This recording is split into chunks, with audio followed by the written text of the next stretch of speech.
Hello, my name is Desheania Andrews, and I'm here with Andres Martin, that also goes by Dre. And this podcast is a part of the University of New Haven Welcome Project, a collection of stories about diversity, inclusion, and belonging. Hello, Dre. Hey, Desh. Thank you for having me. Thank you for coming. So, just to start off, tell the people a little bit about yourself. All right. Well, like you said, my name's Andres, but I do go by Dre. I got that nickname back in, elementary school in Spanish class of all places. Actually, my elementary teacher, Spanish teacher, couldn't say my name. She couldn't roll her R's. It was possibly like the weirdest thing. That doesn't make any sense. Bro, to this day, I still can't get it. She used to butcher my name, and I used to be like, just Dre. Just call me Dre. She actually came up with it one day, and she would attempt to like say my name correctly, but I was like, nah, you know what? I like Dre. And from that point on, it like stuck. It pretty much just stuck. Okay, I can see that, especially if people are constantly messing it up. Are people constantly messing up your name or like just pronouncing it wrong? When I first used to introduce myself as Andres, people would definitely give, what's your name again? Like they'd be like, can you say that one more time? You know what I mean? And then, so I'm like, it's Andres. And then, but I was like, but just call me Dre. It just makes it easier for everybody. Mm-hmm. Unless you like are Hispanic and can actually like roll your R's kind of thing. It makes it, it's like, if you could do that, then I'm like, I don't mind you calling me Andres. But honestly, now at this point in my life, I just kind of introduce myself as Dre and just keep it at Dre only kind of thing. And it makes it easier. So when people actually do hear my name, they'd be like, who is that? And I'm like, oh, that's me. Like, sorry, that's Dre's not my actual name. That's just my nickname. Do you think they pronounce it wrong because they don't expect you to be of Hispanic descent? Or do you think it's just they can't physically say it? Definitely because they don't think I'm of Hispanic descent. I'm as pretty much the same skin tone as my father. My father's black and my mother's Puerto Rican. So, but my mother's light. Like, she's on like the yellowish kind of side. So when people see me with my mother, I remember this in high school too. I was walking out of a band concert of all things when I was in band, and I was walking out with my mother. My mother was in front of me. My one friend, she was like, where's your parents? Like, where's your mom? I was like, she's right in front of me, bro. Like, what do you mean? Like, you not see the resemblance right here? Like, this is my full-blown mother. Yeah, full-blown right here. Like, this is definitely the woman that carried me for 9 months. She's right there. I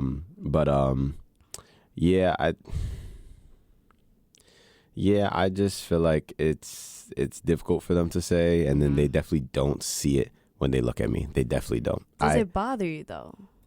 It used to. A little bit, but not as much anymore, because when I look at my family, we are, like, if we all stood together in this room, you would say the facial features, I see it, but like skin tone wise, we are all, like, a couple of my aunties are like paler skin kind of thing. A couple of us are just as dark as me, a little bit darker kind of thing. You're a very rainbow family. Very rainbow. Very mixed. Very rainbow. You know what I'm saying? Especially on my mom's side. It's just that, like, that's just how the Hispanics are kind of thing, you know? So, right, that makes sense. But when I do say my name, people always assume that I'm Dominican first. Okay. I always get that. Oh, so you're Dominican. No. Wrong island. Because they expect that because your skin is darker that you would be of Dominican descent, not as Puerto Rican. That's interesting. I didn't think that off the bat. I've also gotten a couple other countries too. Jamaican, I've gotten that. I don't see that. I don't know where that comes from. I don't see that at all. I don't see that one for you. Yeah. But, I mean, whoever maybe they had a different you know what I'm saying? Opinion about it. I'm gonna be like, maybe it's because I can listen to all the music, you know what I'm saying? I don't know, but I'm just like, well, I just grew up like that. Like, I listen to reggaeton, soca, all that kind of stuff, so it doesn't make a difference for me. Wrong. So, like, people have ever just come out and just say Andre? And does it bother you? That I don't because it's like completely off from everything. Like, else. You don't even attempt the S at that point. You know what I'm saying? So I'm just like, with Dre. I can see how that can be bothering because with my name, people don't get it right. Like, it just doesn't happen. Professors, friends, family, just doesn't happen. So Desh sticks very well, I guess. I didn't come up with Desh. A friend did all the way in elementary school, and everyone just ran with it. Yeah. So then I ran with it, and then sometimes it's like, but I'm learning now to correct people. I think all my middle school, high school, even beginning of college life, I didn't correct people. And I would just let them say whatever they wanted to say. And then my parents were like, but that's not your name. And like your name should mean something to you, so you should start correcting people. So like it's always like if you can't say it, then just say Desh. So I completely relate to like, okay, well if you can't say my name, then just say Dre. Mm-hmm. It's okay if you can't say it, just don't make up your own name to fit your like your vocabulary. Like I made up this nickname Dre was made up so that way it's just easier for everybody. You know what I mean? Right. Like I'm just like word, just stick with Dre. It just especially if they attempt it twice, I give them like 2 attempts. 2 attempts. If you butcher it the first time, okay, that's okay. You get 2 attempts. You get 2 attempts. If you butcher it the first time, word, all right. The second time, that's when I'll be like, you know what? It's okay. Just Dre. Mm-hmm. Dre is the easier way to do it. I promise you. And they'd be like, okay, that's fine. I'm like, yeah, I know. It's good. Yeah. So is it different, like being at home? Like, do they call you your full name in your family? Oh, yeah. Okay. Yeah. When I'm getting yelled at by my mother, I'm Andre. Yeah. When I annoy her, Andre. Same thing with my dad. My sisters. Yeah. Everybody calls me my name. Oh, okay. So it's more of like a friend circle, school circle kind of thing for Dre. Yeah. Which makes sense. I mean, nobody calls me Desh at home. Not really. At least I don't think so. Yeah, no. Yeah, no. It doesn't happen. So that's great. At least for viewers to know now, like you get 2 attempts. You get 2 attempts. That's it. After that, just stick with Dre, you know? Do you speak any Spanish? Nah.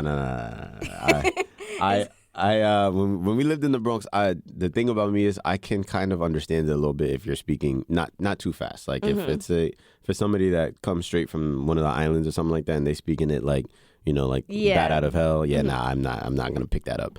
But if you speak a little Spanglish kind of thing, English Spanish kind of mixture, I can pick up a couple words and things of that nature. Because when we lived in the Bronx, my great grandparents spoke nothing but Spanish. My great aunt and uncle that lived with us when we all lived in the same house, they spoke Spanish and English. So when they were talking to their great grandparents, they spoke nothing but Spanish.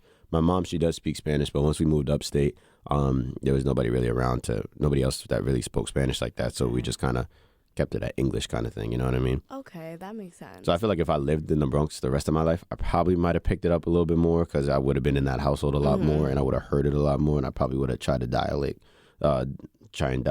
have a dialogue with my great grandparents and my great aunt and uncle a little bit more in Spanish kind of thing. Now that you're older, you would have probably picked it up. Yeah. You don't have any you don't want to learn Spanish now. Like you think it's not something that's like on your checklist of things to do. It's not really on my checklist. I know that sounds bad to say. That sounds terrible. I don't think but it sounds bad. I actually looked it up somebody I seen it on Twitter. They were like, there's a word for it. I can't remember what it is. Or there's a term for it, I should say, of like people who can't speak it, but like they understand the language. Because like I listen to a lot of the oldies when it comes to music, Prince Royce, all that kind of stuff. You know what I'm saying? So like I understand what they're saying. Okay. Yeah, you know what I mean? But I've also heard the songs over and over again since I was a kid. So like I get it. Like some of the music today, I can understand what they're saying because some of it is just they're saying the same word over and over again. So you know what I'm saying? So like eventually you're going to pick up on what they're saying. And I'm like, all right, that's all they're saying. Or I'll just ask one of my friends that actually understands. I'm like, what does that mean? And they'll be like, oh, it means this. And I'm like, that's it? That's all they're saying? Like, this is a song? And it's over and over and over again. Like, this made a hit. I was like, all right, word, whatever, to each his own. But yeah, I do wish I could speak it a lot better. It would definitely mess people's head up. If I came out and started spitting some Spanish, really, it would definitely mess some heads up. I definitely done it, like, introduce myself, hola, me llamo Andres, you know what I'm saying, a little something like that. But like, and people be like, oh, so you do speak a little something. I'm like, that's basic. Anybody could say that, though. You know what I'm saying? But like, once I do say my name, people, that is the next question. Oh, so you speak Spanish, or you're Dominican, so you speak Spanish? No, Puerto Rican, but English only. Right, you got it wrong twice. Yeah, you got it wrong twice, but it's okay. It's okay. Third time's a charm. So speaking of that, how do you view being a part of both the Hispanic community and the African American community? I mean, so I combine it with the Afro Latino kind of thing.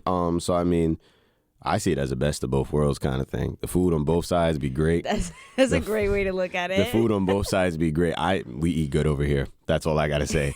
We eat good over here. I don't know. It doesn't really, I mean, it doesn't really have like any negative effects to me. People definitely look at me and they'll be like, I just don't see it. And I'm like, nah, that's fair. I understand. Like, I get it. You know what I'm saying? You're not used to a dark Puerto Rican. Like, that's Right. fair. I am, though. You know what I'm saying? Like, that's just me because it's literally just me. Like, Exactly.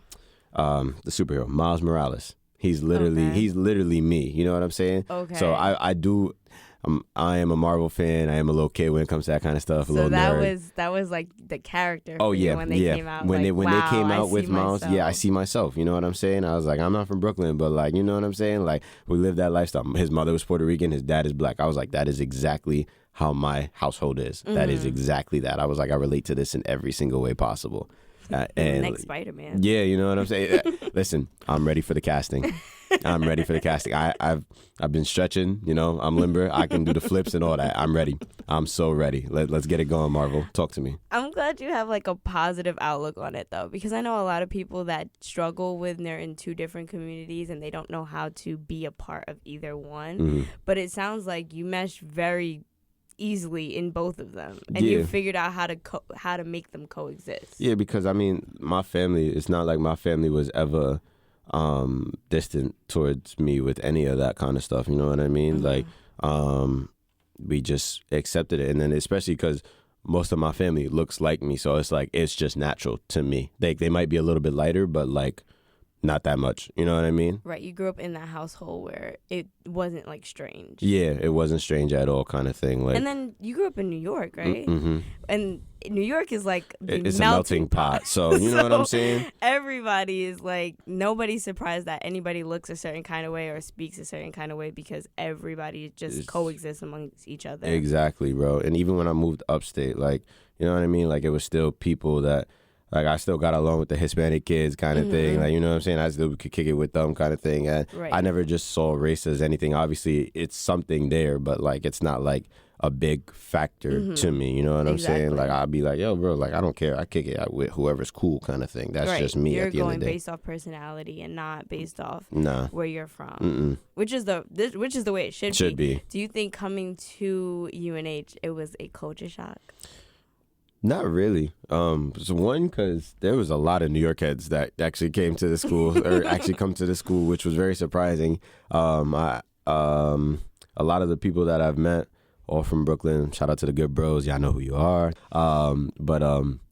Yeah, nah. It wasn't a culture shock. I would say when we moved upstate, we were still like, I would say in my high school, blacks and Hispanics were still the majority in my high school kind of thing. And then I would say like white people were like the minority in the high school. Yeah.